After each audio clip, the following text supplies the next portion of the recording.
नमस्कार साथियों, मैं सुनील कुशवाहा स्वागत करता हूं आज फिर एक नए प्रैक्टिस सेट में। आज आपका प्रैक्टिस सेट नंबर 6 होने वाला है। इससे पहले आपके 5 प्रैक्टिस सेट हो चुके हैं जो आपका ट्रिपल सी एग्जाम दिसंबर और जनवरी महीने में होने वाला है। यह प्रैक्टिस सेट उन सभी स्टूडेंट के लिए बहुत इंपॉर्टेंट होने वाला है क्योंकि यहाँ पर आपके डेली 40 क्वेश्चन होते हैं जो आपके ट्रिपल सी के लिए बहुत इंपॉर्टेंट होते हैं। इससे पहले जो आपके 5 प्रैक्टिस सेट हो चुके हैं, यदि आपने पिछले वीडियो नहीं देखे हैं तो आप पिछली वीडियो देख सकते हैं। आपको डिस्क्रिप्शन में लिंक मिल जाएगी और आपको इसी वीडियो के नीचे भी सारे वीडियो मिल जाएंगे। आपको क्या करना है, आपको प्लेलिस्ट को सेव कर लेना है जिससे कि आप सारे वीडियो एक ही बार में और अच्छे से देख सकें। जैसे ही सबसे पहले वीडियो आएगा आपके पास पहुंच सके। यदि आपने अभी तक वीडियो को लाइक नहीं किया है तो वीडियो को लाइक कर दीजिए, चैनल को सब्सक्राइब कर लीजिए और अपने उन सभी साथियों में जरूर शेयर कर दीजिए जिनका भी ट्रिपल सी का एग्जाम होने वाला है। और मैराथन क्लास की लिंक आपको वीडियो के डिस्क्रिप्शन में मिल जाएंगी, तो आप उन मैराथन क्लास को देख सकते हैं जिसमें आपके सारे चैप्टरों के इंपॉर्टेंट क्वेश्चन कराए गए हैं। तो चलिए शुरू करते हैं क्वेश्चन नंबर 1 से कि क्वेश्चन नंबर 1 में क्या पूछा गया है। तो सबसे पहले हम अपने होमवर्क का क्वेश्चन पढ़ते हैं। जो आपका कल का होमवर्क का क्वेश्चन था, आखिर वो क्या था। पूछा गया था लिब्रे ऑफिस इम्प्रेस में कस्टम एनिमेशन पैनल को किस मेन्यू में खोला जा सकता है। जो आपका लिब्रे ऑफिस इम्प्रेस होता है उसमें जो एनिमेशन पैनल होता है, आखिर उसको किस मेन्यू में खोला जा सकता है। तो यहाँ पर आपका सही आंसर होगा option number C, slide menu. जिनने वो पिछली क्लास नहीं देखी है तो देख सकता है। चलिए शुरू करते हैं आज के अपने पहले क्वेश्चन से। जैसे कि पिछले क्वेश्चन में हमने प्रैक्टिस सेट में 80 क्वेश्चन तक कवर कर लिए थे, आज आपके यहाँ पर 81 से लेकर 120 तक क्वेश्चन होने वाले हैं। पूछा गया है किसी कंप्यूटर नेटवर्क में फायरवॉल का मुख्य कार्य क्या होता है। जो एक किसी कंप्यूटर में जो फायरवॉल होता है, आखिर उसका मुख्य कार्य क्या होता है। वायरस को स्कैन करना नहीं, डेटा कंपेरिजन करना नहीं, सॉफ्टवेयर इंस्टॉल करना नहीं। इसका आंसर होगा अनऑथराइज एक्सेस को रोकने के लिए। अनऑथराइज मतलब होता है अनाधिकृत। अनाधिकृत एक्सेस को रोकने के लिए किसका प्रयोग होता है, तो अनाधिकृत एक्सेस को रोकने के लिए फायरवॉल का प्रयोग होता है। अनऑथराइज एक्सेस को रोकने के लिए फायरवॉल का प्रयोग होता है। ऑप्शन नंबर आपका यहाँ पर बी सही आंसर होगा। और आपको वीडियो के अंत में जरूर बताना है कि टोटल 40 क्वेश्चनों में से आपने कितने क्वेश्चनों के आंसर सही दिए हैं। पूछा गया है इंडिया में आधार आधारित भुगतान प्रणाली जो आपकी एईपीएस होता है। जैसे आप बैंक में जाते हैं और आपका बैंक में आधार कार्ड लिंक होता है तो आप किसी भी जन सेवा केंद्र से पैसे निकाल सकते हैं। तो वो आपका आधार कार्ड है, बैंक खाते से लिंक होना चाहिए। एईपीएस की फुल फॉर्म क्या होती है, तो एईपीएस की फुल फॉर्म होती है आधार इनेबल्ड पेमेंट सिस्टम। याद रखेंगे, एईपीएस की फुल फॉर्म होती है आधार इनेबल्ड पेमेंट सिस्टम। आखिर इसको कौन सी संस्था है जो संचालित करती है, संचालित करने वाली संस्था का नाम है एनपीसीआई। याद रखेंगे, जो आपका एईपीएस माध्यम है इसको संचालित करने वाली संस्था कौन सी है, तो वो है आपकी एनपीसीआई। एनपीसीआई की फुल फॉर्म होती है national payment corporation of India. NPCI की फुल फॉर्म होती है national payment corporation of India, ये इसकी फुल फॉर्म होती है। अगले क्वेश्चन में पूछा गया है लिब्रे ऑफिस कैल्क में सिंबल शुरू करने के लिए, मीन्स कहने का मतलब है आपको फॉर्मूला शुरू करना है तो वहाँ पर आपको कौन से सिंबल का प्रयोग करना होगा। आप लिब्रे ऑफिस कैल्क में कोई भी फॉर्मूला लगाते हैं तो आपको वहाँ पर कौन से चिन्ह का प्रयोग करना होगा। आपसे पूछ सकता है लिब्रे ऑफिस कैल्क में क्या क्या होता है, तो आप कहेंगे लिब्रे ऑफिस कैल्क में खड़े हुए होते हैं उनको कॉलम कहते हैं। जो आपके अल्फ़ाबेट्स होते हैं, A column, B column, C column, और जो आपकी लेटी हुई लाइन होती है उनको कहते हैं रो। जैसे आपकी पहली रो, दूसरी रो, तीसरी रो, इस प्रकार से रो होती हैं। और रो और कॉलम से मिलकर क्या बनता है, तो रो और कॉलम से मिलाकर आपकी एक सेल का निर्माण होता है। रो और कॉलम से मिलकर सेल का निर्माण होता है। और आप लिब्रे ऑफिस कैल्क की किसी भी सेल में कोई भी फॉर्मूला लगाते हैं तो सबसे पहले आपको बराबर चिन्ह का प्रयोग करना होता है। लिब्रे ऑफिस कैल्क में आप कोई भी फॉर्मूला लगाते हैं तो सबसे पहले आपको बराबर चिन्ह का प्रयोग करना होगा। नेक्स्ट क्वेश्चन में पूछा गया है डीएनएस का पूरा नाम क्या। जो डीएनएस होता है, आखिर इसकी फुल फॉर्म क्या होती है। जो आपका डीएनएस होता है, डीएनएस की फुल फॉर्म होती है डोमेन नेम सिस्टम। डीएनएस की फुल फॉर्म क्या होती है, तो डीएनएस की फुल फॉर्म होती है डोमेन नेम सिस्टम। अगले क्वेश्चन में पूछा गया है और इसका कार्य होता है डोमेन नेम को आईपी एड्रेस में बदलने का। सीधे सीधे पूछा जाता है कि डोमेन नेम को आईपी एड्रेस में बदलने का कार्य किसका होता है, तो वो होता है डीएनएस का। डीएनएस का फुल फॉर्म जरूर याद रखेंगे, डोमेन नेम सिस्टम। अगले क्वेश्चन में पूछा गया है ई गवर्नेंस का मुख्य उद्देश्य क्या। जो ई गवर्नेंस है, आखिर इसका मुख्य उद्देश्य क्या। जो ई गवर्नेंस है इसका मुख्य उद्देश्य क्या होता है, पेपर वर्क को बढ़ाना। तो आप कहेंगे नहीं, यदि ई लगा हुआ तो कहीं ना कहीं हमारे कंप्यूटर संबंधित, इलेक्ट्रॉनिक संबंधित बात हो रही है, क्योंकि ई का मतलब होता है इलेक्ट्रॉनिक और जी का मतलब आपको हो गया सरकारी, मिस गवर्नेंस मतलब सरकारी टाइप का, ठीक है। मैनुअल प्रोसेस बढ़ाना नहीं, वेबसाइट लॉन्च करना नहीं। जो आपका ई गवर्नेंस होता है इसका मुख्य उद्देश्य होता है आईसीटी के माध्यम से गवर्नेंस को बेहतर बनाना, ये आपका ई गवर्नेंस का मुख्य उद्देश्य होता है। तो ऑप्शन बी आपका यहाँ पर करेक्ट आंसर होगा। अगले क्वेश्चन में आप भी कमेंट कर दीजिए चलिए, जिससे कि सारे क्वेश्चन आपको भी याद हो सकें। पूछा गया है अगले क्वेश्चन में, लिब्रे ऑफिस राइटर में टेबल इंसर्ट करने के लिए कौन सी शॉर्टकट कुंजी का प्रयोग किया जाता है। यदि आप लिब्रे ऑफिस राइटर में किसी टेबल को इंसर्ट करना चाहते हैं, टेबल में क्या होंगे आपके, इस प्रकार से टेबल होती है, आप टेबल को इंसर्ट करना चाहते हैं तो टेबल को इंसर्ट करने के लिए आपको कंट्रोल के साथ F12 शॉर्टकट कुंजी का प्रयोग करना होगा। आप कंट्रोल के साथ F12 शॉर्टकट कुंजी प्रेस करेंगे, आपके सामने एक डायलॉग बॉक्स खुलेगा जिसमें आपसे पूछेगा आपको कितने कॉलम चाहिए, कितने रो चाहिए, तो आप टेबल को बना सकते हैं।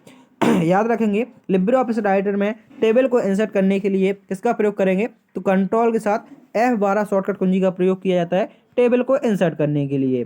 अगले क्वेश्चन में पूछा गया है HTTP और HTTPS में क्या अंतर है।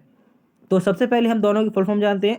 जो HTTP है और HTTPS, आखिर इनकी फुल फॉर्म क्या होती है। तो जो HTTP की फुल फॉर्म होती है वो होती है आपकी हाइपर टेक्स्ट मार्कअप लैंग्वेज। याद रखेंगे HTTP की फुल फॉर्म होती है हाइपर टेक्स्ट ट्रांसफर प्रोटोकॉल, जबकि जो आपका HTTPS होता है इसकी फुल फॉर्म होती है hyper text transfer protocol secure. तो एस का मतलब हो गया आपका सिक्योर, तो कहीं ना कहीं आपकी सिक्योर की बात की जा रही है। जो HTTPS है वो है आपका सिक्योर नहीं है, जबकि जो HTTPS है वो आपका सिक्योर है। तो HTTP सिक्योर नहीं है तो सही है, और HTTPS सिक्योर है, तो यहाँ पर आपका ऑप्शन नंबर ए सही आंसर होगा। HTTP आपका सिक्योर नहीं है जबकि HTTPS सिक्योर है। नेक्स्ट क्वेश्चन है पूछा गया है, भारत में CSC योजना किस मंत्रालय के अधीन आती है। तो सबसे पहले CSC की फुल फॉर्म जानेंगे, कॉमन सर्विस सेंटर। CSC की फुल फॉर्म क्या होती है, तो CSC की फुल फॉर्म होती है कॉमन सर्विस सेंटर।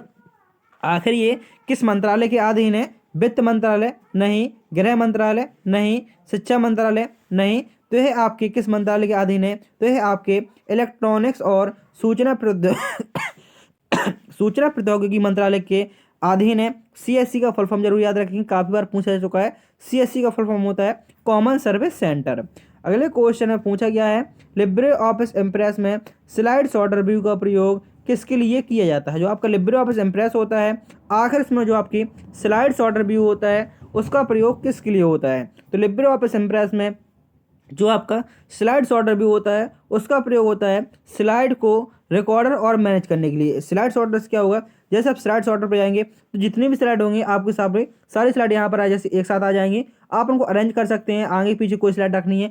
जैसे आप चाहते हैं हमारी जो पहली स्लाइड है वो यहाँ आ जाए, दूसरी स्लाइड है वो हमारी जैसे सबसे नीचे बनाई हमने, कोई स्लाइड हमारी छूट गई है, हम उनको अरेंज कर सकते हैं। तो मैनेज करने के लिए किसका प्रयोग करते हैं, स्लाइड शॉर्टर व्यू का प्रयोग करते हैं। यहाँ से आप अपनी स्लाइड को मैनेज कर सकते हैं।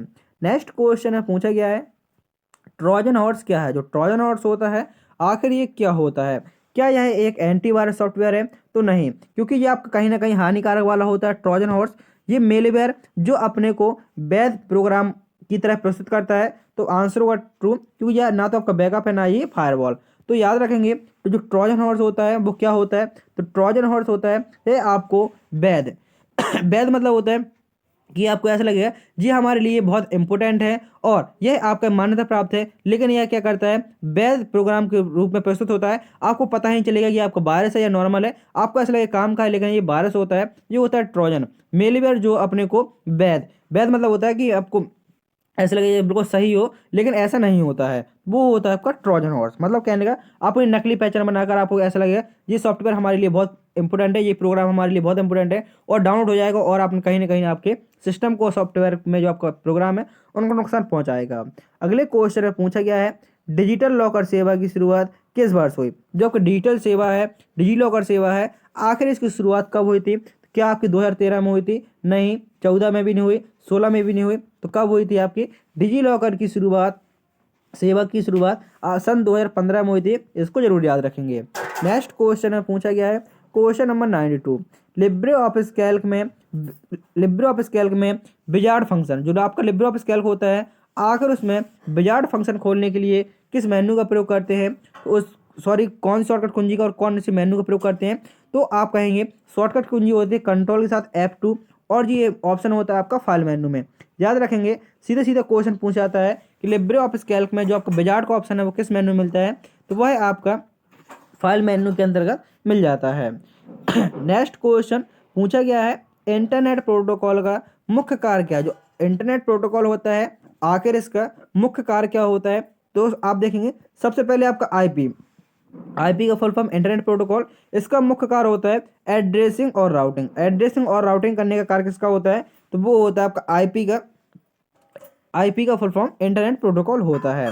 नेक्स्ट क्वेश्चन में पूछा गया है भारत में डिजी लॉकर किस संस्था द्वारा विकसित किया गया है। जो भारत में डिजी लॉकर है आखिर इसको किस संस्था द्वारा विकसित किया गया है, तो भारत में जो आपका डिजी लॉकर है उसको एनआईसी के द्वारा विकसित किया गया है। ऑप्शन नंबर ए यहाँ पर आपका सही आंसर होगा।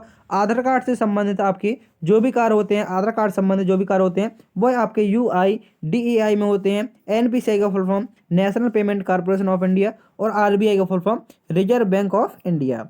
अगले क्वेश्चन में पूछा गया है लिब्रे ऑफिस राइटर में मेल मर्ज का प्रयोग किसके लिए किया जाता है। जो आपका लिब्रे ऑफिस राइटर होता है आखिर उसमें जो आपका मेल मर्ज होता है इसका प्रयोग किसके लिए होता है, तो लिब्रे ऑफिस राइटर में जो मेल मर्ज होता है उसका प्रयोग होता है एक ही डॉक्यूमेंट में मल्टीपल पर्सनलाइज डॉक्यूमेंट जनरेट करने के लिए। मतलब कहने का जो मेल मर्ज होता है इसका प्रयोग होता है कि जैसे आपके यहाँ पर सेल के माध्यम से समझा देता हूँ। जो आपके मेल मर्ज लिखा हुआ है तो एक होता है मर्ज का मतलब होता है कि दो या दो से अधिक सेल को एक सेल में कन्वर्ट करना, ये होता है आपका सेल मर्ज। लेकिन यहाँ पे लिखा हुआ है मेल मर्ज, तो आपका आंसर होगा एक ही डॉक्यूमेंट से मल्टीपल पर्सनलाइज डॉक्यूमेंट को जनरेट करना, ये आपका मेल मर्ज होता है। तो ऑप्शन नंबर बी आपका यहाँ पर सही आंसर होगा। अगले क्वेश्चन में पूछा गया है SSL/TLS किस लेयर पर काम करता है। जो आपका SSL है और TLS है आखिर ये किस लेयर पर काम करता है, तो यह आपका ट्रांसपोर्ट लेयर पर काम करता है। ऑप्शन नंबर बी आपका यहाँ पर सही आंसर होगा। SSL की फुल फॉर्म होती है सिक्योर सॉकेट लेयर। याद रखेंगे SSL की फुल फॉर्म होती है सिक्योर सॉकेट लेयर। अगले क्वेश्चन में पूछा गया है भारत में पहला ईमेल किस वर्ष भेजा गया। जो भारत में पहला ईमेल है आखिर वो किस वर्ष भेजा गया है, तो वह भेजा गया था आपका सन 1986 में। यदि आपसे पूछे कि ईमेल का आविष्कार किसके द्वारा किया गया था, तो ईमेल का आविष्कार रे टॉमलिंसन द्वारा सन 1971 ईस्वी में किया गया था। अगले क्वेश्चन में पूछा गया है लिब्रे ऑफिस इम्प्रेस में स्लाइड जो आपका ट्रांजिशन इफेक्ट होता है इसको लगाने के लिए कौन सा विकल्प चुना जाता है। तो सबसे पहले याद रखेंगे जो ट्रांजिशन लगता है वो कहाँ लगता है, तो ट्रांजिशन आपका स्लाइड पे लगता है और जो एनिमेशन होता है वो स्लाइड के अंदर लगता है। तो स्लाइड ट्रांजिशन लगाने के लिए, इफेक्ट लगाने के लिए हम किसका प्रयोग करना होगा, तो स्लाइड पे जाएंगे, स्लाइड मेनू पर, और आप स्लाइड ट्रांजिशन के माध्यम से इसको अप्लाई कर सकते हैं।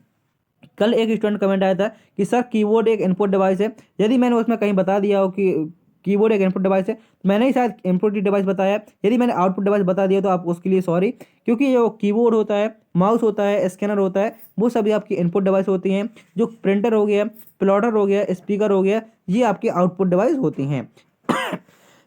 यदि कोई भी क्वेश्चन गलती से मिस्टेक हो जाता है तो आप कमेंट बॉक्स में बता दीजिए, अगले वीडियो में उसको संशोधित करके बता दिया जाएगा। क्योंकि काफ़ी बार ऐसा हो जाता है कि क्वेश्चन तो सही होता है लेकिन जल्दी जल्दी में बोल जाते हैं कि कोई क्वेश्चन जल्दी से याद आ जाता है, क्योंकि वीडियो लगातार बनता है तो कोई क्वेश्चन ऐसा होता है कि अगला क्वेश्चन याद आ जाता है और वो मिक्स हो जाता है, तो आपको लगता है कि सर ने गलत बता दिया। क्योंकि ऐसा हो सकता है कि मैंने वो क्वेश्चन पढ़ाया है, आउटपुट की डिवाइस की भी बात कर रहे हूँ, इनपुट की डिवाइस की भी बात कर रहे हूँ, लेकिन आपको समझ में आ गया हो कि मैंने जो कीबोर्ड बताया वो आउटपुट बताया है, लेकिन आपकी कीबोर्ड है वो इनपुट डिवाइस है। तो कोई भी क्वेश्चन में आपको एरर समझ में आती है तो आप कमेंट बॉक्स में जरूर बताया कीजिए।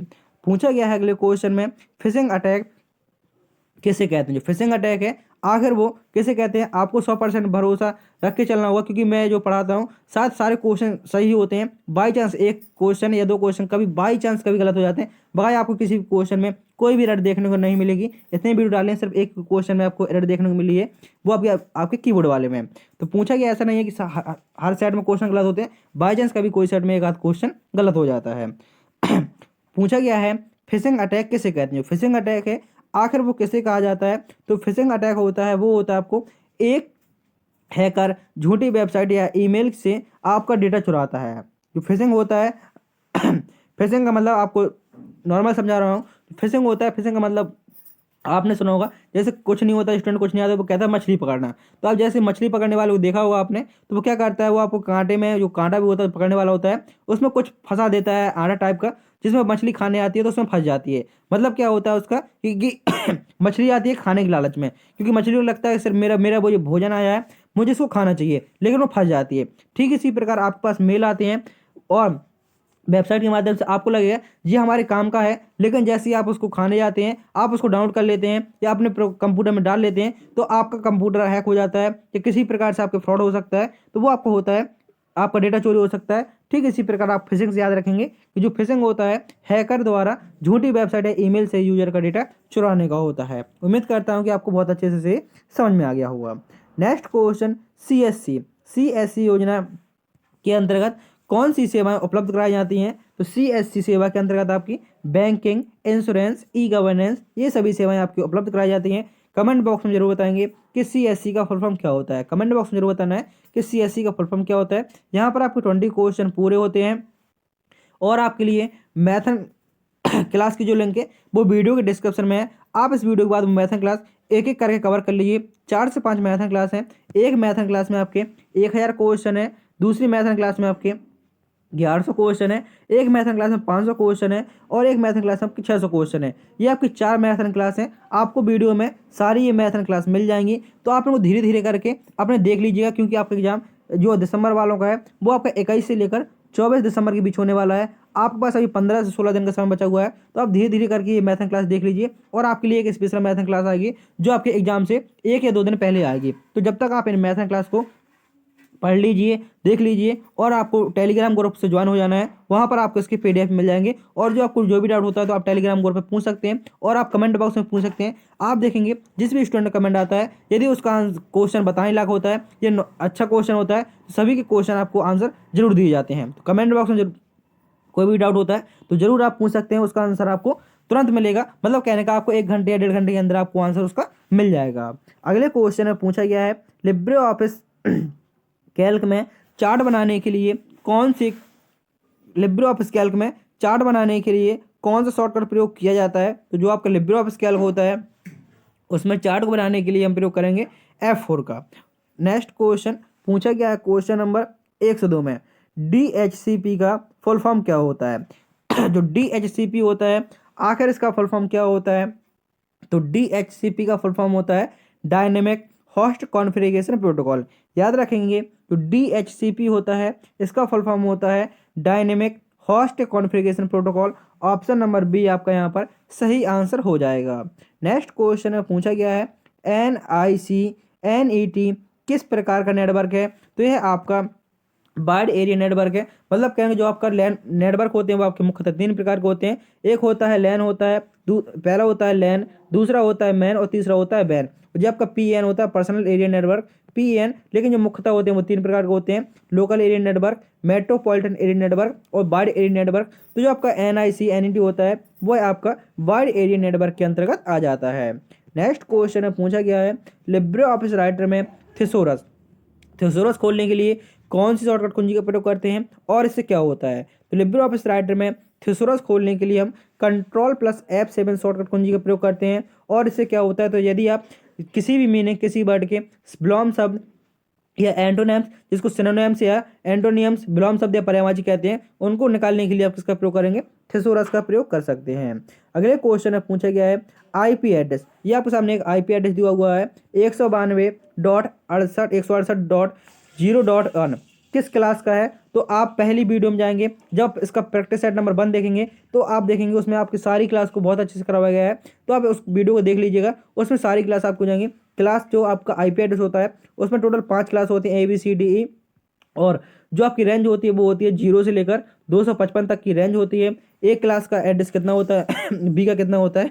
तो मैं अभी चलो यहाँ पर बता दे रहा हूँ आपको। जो आपकी एक क्लास होती है उसका एड्रेस होता है 0 से लेकर 127 तक, B का होता है 128 से लेकर 192 तक, C का होता है आपका 192 से लेकर 223 तक, और जो आपका D क्लास होती है उसका एड्रेस होता है, रेंज होती है 240 तक, 224 से 240 तक, और जो आपका 5वीं क्लास होती है उसका होता है 255 तक। तो आपको याद रखना है, पहली की रेंज क्या होती है 0 से लेकर 127, दूसरे की कितनी होती है 192, ये आपकी आखिरी वाली है क्योंकि ये आपकी 0 शुरू होकर 27, 28 से 92, 92 से कहाँ तक पहुँच जाएंगे, 92 से हम पहुँचेंगे 223 तक, और 223 के बाद हम कहाँ पहुँचेंगे, 223 के बाद 240 और उसके बाद 255 तक। आपसे कोई भी क्लास पूछेगा तो आप इनको बता सकते हैं। तो आप कहेंगे जो हमारा 192 है वो किस क्लास के अंतर्गत आ जाएगा, तो वह हमारी सी क्लास के अंतर्गत आ जाएगा, क्योंकि जो आपको सी बी क्लास होती है वो आपकी 191 तक जाती है और 192 में आपकी सी क्लास लग जाती है। क्योंकि जो आपका दूसरा एड्रेस है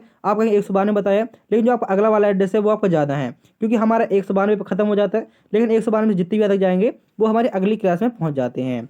अगले क्वेश्चन में पूछा कि तो यहाँ पर आपका सी क्लास सही आंसर होगा। अगले क्वेश्चन में पूछा गया है भारत में भीम ऐप किस संस्था द्वारा लॉन्च किया गया है, तो भारत में जो आपका भीम ऐप है उसको एनपीसीआई द्वारा लॉन्च किया गया है। भारत में भीम ऐप है इसको किस संस्था द्वारा लॉन्च किया गया है, तो इसको एनपीसीआई द्वारा लॉन्च किया गया है। भीम की फुल फॉर्म होती है भारत इंटरफेस फॉर मनी, याद रखेंगे भीम की फुल फॉर्म क्या होती है, तो भीम की फुल फॉर्म होती है Bharat interface for money. Next question में पूछा गया है लिब्रे ऑफिस कैल्क में पाइवोट टेबल को क्या कहते हैं। जो आपका लिब्रे ऑफिस कैल्क होता है उसमें जो आपकी पाइवोट टेबल होती हैं उसको क्या कहा जाता है, उसको डेटा पायलट कहा जाता है। ऑप्शन ए यहाँ पर आपका सही आंसर होगा। नेक्स्ट क्वेश्चन में पूछा गया है डिजिटल सिग्नेचर किस एल्गोरिथम पर आधारित होता है। जो आपका डिजिटल सिग्नेचर होता है आखिर ये किस एल्गोरिथम पर आधारित होता है, तो आपका जो डिजिटल सिग्नेचर होता है वह आपका एसिमेट्रिक एन्क्रिप्शन पर आधारित होता है। तो ऑप्शन नंबर यहाँ पर आपका बी सही आंसर हो जाएगा। नेक्स्ट क्वेश्चन में पूछा गया है क्वेश्चन नंबर 109 पूछा गया है भारत में ई कोर्ट्स परियोजना किस मंत्रालय के अंतर्गत है। भारत में ई कोर्ट्स योजना है आखिर ये किस मंत्रालय के अंतर्गत है, तो यह आपके विधि और न्याय मंत्रालय के अंतर्गत है। ऑप्शन नंबर बी आपका यहाँ पर सही आंसर होगा। नेक्स्ट क्वेश्चन में पूछा गया है लिब्रे ऑफिस इम्प्रेस में स्लाइड मास्टर का प्रयोग क्यों किया जाता है। जो आपका लिब्रे ऑफिस इम्प्रेस होता है आखिर उसमें जो आपका स्लाइड मास्टर होता है उसका प्रयोग किसके लिए होता है, तो लिब्रे ऑफिस इम्प्रेस में जो आपका स्लाइड मास्टर होता है उसका प्रयोग होता है एक ही लेआउट को सभी स्लाइड पर लागू करने के लिए। इसका मतलब क्या होता है, जैसे आपने यहाँ पर जैसे मान लेते हैं लिब्रे ऑफिस राइटर में लिब्रे ऑफिस इम्प्रेस में टोटल आपने 20-30 स्लाइड बना ली और आप चाहते हैं सभी स्लाइड पर हमारा एक सा कलर आ जाए या एक सी डिजाइन आ जाए, उसके लिए किसका प्रयोग करेंगे, स्लाइड मास्टर का प्रयोग करेंगे। तो आप देखेंगे स्लाइड मास्टर के माध्यम से सभी स्लाइड पर आपका एक जैसा डिजाइन आ जाएगा, तो वो होता है स्लाइड मास्टर। नेक्स्ट क्वेश्चन में पूछा गया है सीपीयू का कौन सा घटक सभी गणित तार्किक गणनाओं को निष्पादित करता है। याद रखेंगे सीपीयू की फुल फॉर्म होती है सेंट्रल प्रोसेसिंग यूनिट। सीपीयू की फुल फॉर्म क्या होती है, तो सीपीयू की फुल फॉर्म होती है सेंट्रल प्रोसेसिंग यूनिट। आखिर सीपीयू में जो आपके सभी घटक गणितीय व तार्किक गणनाओं को निष्पादित कौन करता है, तो वो करता है आपका एएलयू। एएलयू की फुल फॉर्म होती है अर्थमेटिक लॉजिक यूनिट। याद रखेंगे एएलयू की फुल फॉर्म होती है अर्थमेटिक लॉजिक यूनिट। सीयू की फुल फॉर्म होती है कंट्रोल यूनिट और सीपीयू की फुल फॉर्म होती है क्या होती है, central processing unit.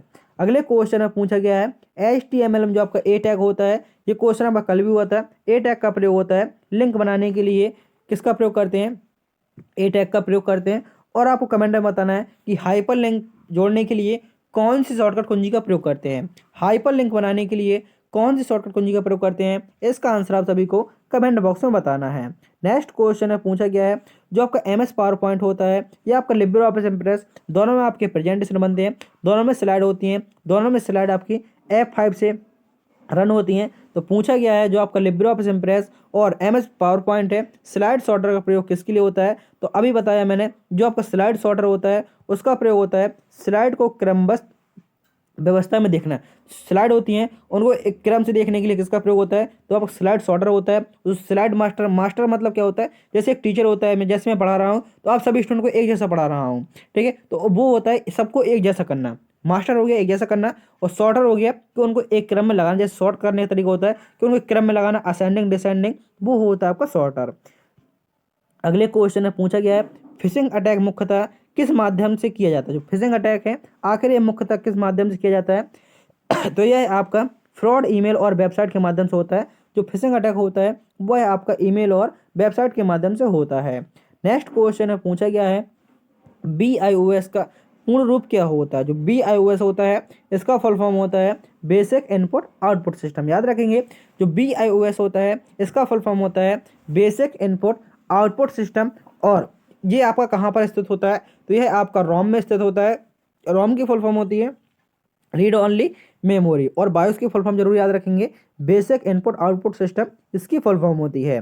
Next question में पूछा गया है भारत सरकार की डिजी लॉकर सेवा का मुख्य उद्देश्य क्या है। जो भारत सरकार की डिजी लॉकर सेवा है, आखिर इसका मुख्य उद्देश्य क्या है, तो भारत सरकार की जो डिजी लॉकर सेवा है इसका मुख्य उद्देश्य है डिजिटल डॉक्यूमेंट को सुरक्षित करना। ये आपके डिजी लॉकर सेवा का मुख्य उद्देश्य है। इसमें सिर्फ आप अपने वो डॉक्यूमेंट रख सकते हैं जो आपकी सरकार द्वारा मान्य होते हैं। आप इसमें कोई भी फोटोकॉपी नहीं रख सकते।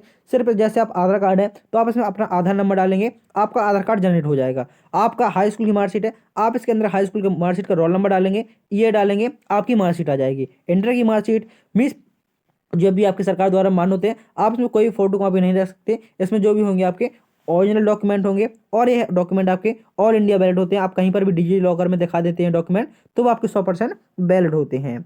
अगले क्वेश्चन में पूछा गया है लिब्रे ऑफिस कैल्क में किसी कॉलम की संपूर्ण चौड़ाई को ऑटो एडजस्ट करने के लिए कौन सी शॉर्टकट कुंजी का प्रयोग होता है, तो वो होता है आपका डबल क्लिक ऑन कॉलम बार। तो पूछा गया था कि जो आपका चौड़ाई है उसको ऑटो एडजस्ट करने के लिए, पूरे कॉलम में उनको ऑटो एडजस्ट करने के लिए आप डबल क्लिक कर देंगे और उसके बॉर्डर से आप चौड़ाई को बढ़ा सकते हैं, तो सभी की एक साथ बढ़ जाएगी।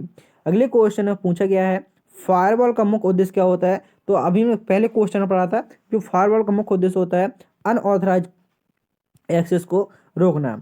यह आपका क्वेश्चन पूछा गया था। मैंने आपसे एक क्वेश्चन किया था कि हाइपर लिंक करने के लिए कौन सी शॉर्टकट कुंजी का प्रयोग किया जाता है। तो लिब्रे ऑफिस राइटर हो या एमएस वर्ड हो, उसमें हाइपर लिंक को इंसर्ट करने के लिए कंट्रोल+ के शॉर्टकट कुंजी का प्रयोग किया जाता है। जो आपका एंकर टैग होता है, ए टैग होता है, इसका प्रयोग आपका वेब पेज में होता है, मतलब HTML में आपका ए टैग का प्रयोग होता है हाइपर लिंक के लिए, और MS वर्ड और राइटर में कंट्रोल+ के शॉर्टकट कुंजी का प्रयोग होता है, वो होता है हाइपर लिंक के लिए। और यह आपका लास्ट क्वेश्चन है जिसका आंसर आप सभी को कमेंट बॉक्स में बताना है।